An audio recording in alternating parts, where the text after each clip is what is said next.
almost never bought cereal growing up, so we always made our own, and we make Grapenuts a lot. I didn't know you could buy Grapenuts until just recently.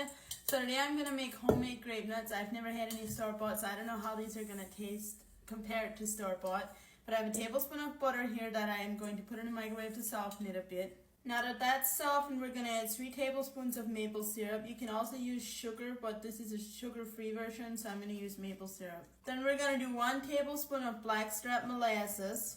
Next, we're going to do some salt and baking soda and some vanilla for flavor. Now I'm going to mix this together a little bit. I'm going to add flour. Now you don't use regular flour, you use graham flour, and it's sometimes pretty hard to find. I got this on Amazon from Shiloh Farms. You add all of your flour and then you add some buttermilk slowly. You want to mix this in a little at a time so it doesn't get lumpy.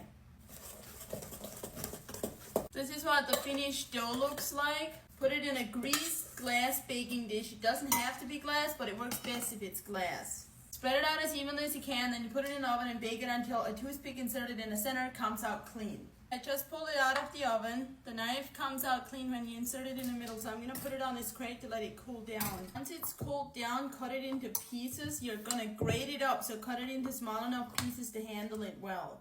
Here's a spatula.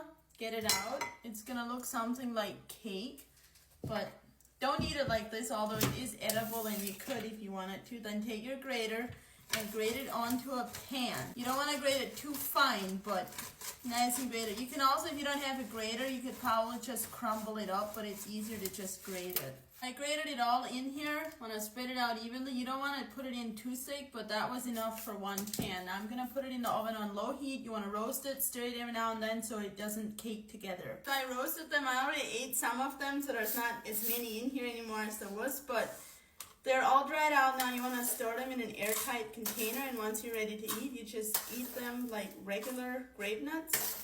Soak them in milk until they're a little softer, and then enjoy them. I like adding raspberries or blueberries to mine, but this recipe is in the Amish cookbook in the link in my bio if you want to try them too.